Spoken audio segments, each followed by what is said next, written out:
नमस्कार, मैं भराज और आप देख रहे हैं आपकी सभा। झारखंड की राजनीति में इस समय काफ़ी उथल-पुथल है। खास करके जब आप जेबी कैसेस या जेएल कैम की बात करेंगे, जयराम महतो की पार्टी है, सुप्रीमो है जयराम महतो। इस पार्टी में आज 2 बड़ी घटनाएँ हुई। आज से पहले अगर कल या परसों की बात करें, उस समय भी पार्टी को लेकर एक बड़ी घटना हुई है।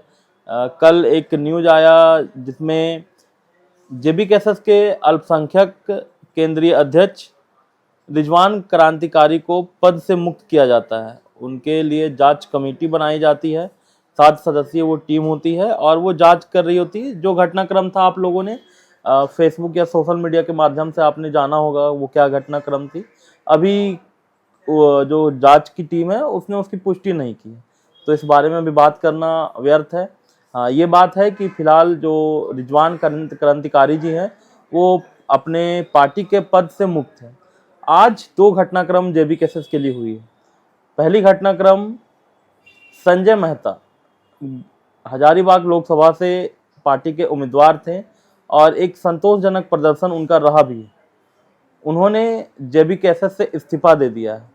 विगत कई दिनों से हम देख रहे थे कि जो केंद्रीय अध्यक्ष है जेबी कैसेस के टाइगर जयराम महतो, उनके और संजय मेहता के बीच काफ़ी बातचीत चल रही थी। सार्वजनिक संजय मेहता ने जब पार्टी छोड़ा तो आज एक झारखंड के बड़े न्यूज़ चैनल में वो जुड़े और अपना इंटरव्यू दे रहे थे। उस क्रम में उन्होंने बताया कि केंद्रीय अध्यक्ष के द्वारा बार बार उन्हें सार्वजनिक रूप पर अपमान उनका किया जा रहा है। इस अपमान की घूंट को और वो नहीं पी सकते हैं, इसलिए उन्होंने पार्टी को इस्तीफा दे दिया। कई तरह के आरोप उन्होंने टाइगर जयराम महतो पर लगाया है, जो सुप्रीमो है जेबी कैसेस के। उन्होंने कहा कि हमने कई बार टाइगर जयराम महतो से मिलने की कोशिश की, बैठकर बातचीत करने की कोशिश की, तो ये संभव नहीं हो सका। फिलहाल उन्होंने ये बताया है कि अभी वो किसी पार्टी में फिलहाल तो नहीं जा रहे हैं। आगे का क्योंकि राजनीति है और चुनाव आने वाला है, इसलिए हम किसी पर कोई आशा या उम्मीद नहीं कर सकते हैं कि कौन किस पार्टी में जाएगा या नहीं जाएगा। दूसरा जो घटनाक्रम है वो जेबी कैसेस के लिए पॉजिटिव के तौर पर लेना चाहिए, क्योंकि गांडे विधानसभा से जो राजेश यादव जी हैं, माले से प्रत्याशी रह चुके हैं गांडे विधानसभा से 4 बार, वो जेबी कैसेस से जुड़ चुके हैं। आज वो ऑफिशियली जेबी कैसेस से ज्वाइन हो चुके हैं। तो कहीं ना कहीं जो जेबी कैसेस का जो हाथ है वो गाड़ने में मजबूत होता दिख रहा है, क्योंकि एक लंबा अनुभव उन्होंने जो राजेश यादव जी है उनको है गांडे विधानसभा का, यहाँ की जनता का, यहाँ की समस्याओं का, और 4 बार उन्होंने चुनाव लड़ा है। तो कहीं ना कहीं जो हर रूप में, चाहे तो आप स्ट्रेटेजिक रूप में बात करें या अनुभव के रूप में बात करें, वोटरों को कैसे अपने साथ जोड़ना है, और जैसा कि आपको पता है माले से बिलोंग करते हैं, तो बहुत ही कुछ चकाचौंध उनके साथ नहीं रहती है, बहुत सादगी का जीवन जीते हैं और ज़मीन से जुड़े लोगों से वो खुद जुड़ते हैं, लगातार उनका बातचीत होता है।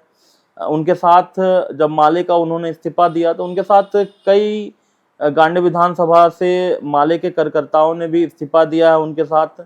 एक बड़ा मीटिंग गिरिडीह में हुआ भी। तो एक घटनाक्रम है जो संजय मेहता अगर छोड़कर गए हैं जेबी कैसेस, तो ये कितना नुकसान हो सकता है जेबी कैसेस के लिए, यह देखने वाली बात हो सकती है। क्योंकि अगर आप संजय मेहता की बात करेंगे तो उन्होंने भी रात दिन एक करके, हम सभी ने देखा है, हजारीबाग लोकसभा में जेबी कैसेस के नाम को बढ़ाया है और लगातार इस संगठन के लिए काम भी किया है। आज जब वो इंटरव्यू दे रहे थे तो काफ़ी भावुक नजर आए। उन्होंने कहा है कि मैंने इस पार्टी को सींचा है, बहुत ही भावुक वो थे। दूसरा घटनाक्रम है वो कहीं ना कहीं जेबी कैसेस के लिए पॉजिटिव रूप लेकर आ रहा है। राजेश यादव जी का इस पार्टी में जुड़ना गांडे विधानसभा के लिए जेबी कैसेस को एक मजबूत स्थिति में लाकर खड़ा कर देता है, क्योंकि अनुभव, साथ ही साथ जो कर्मठशीलता राजेश यादव में है, जो हम सभी जानते हैं, जितने भी लोग इस क्षेत्र में हैं, चाहे गिरिडीह के क्षेत्र हो या गांडे का क्षेत्र हो, उन्हें वो सभी राजेश यादव की मेहनत को जानते हैं। तो इससे कहीं ना कहीं जेबी कैसेस को एक फायदा होता हुआ नजर आ रहा है, वो गांडे में और मजबूत स्थिति में रहेगी। अब हजारीबाग लोकसभा का जो बात है, हजारीबाग विधानसभा में जो क्षेत्र आते हैं, उस क्षेत्र में संजय मेहता का पार्टी से इस्तीफा देना कहीं ना कहीं एक बड़ा प्रभाव डाल सकता है। इसके लिए पार्टी को सोचना पड़ेगा। कई तरह के आरोप उन्होंने पार्टी पर लगाए हैं। वो आरोप कहीं ना कहीं पार्टी की छवि को, जयराम माते की छवि को धूमिल करता हुआ नजर आएगा। ये एक मैटर ये भी हो सकता है। दूसरा, अगर इंटरव्यू में उनसे पूछा गया महत्वाकांक्षा के बारे में, तो उन्होंने फिलहाल ये डिक्लेयर कर दिया है कि मैं अभी किसी भी पार्टी को ज्वाइन नहीं करूंगा, किसी के साथ नहीं जाऊंगा। मैं लगातार जनता की और सेवा कर रहा हूं, झारखंड और झारखंडियत की बात करता हूं। इस क्रम में वो लगातार आगे बढ़ते रहेंगे।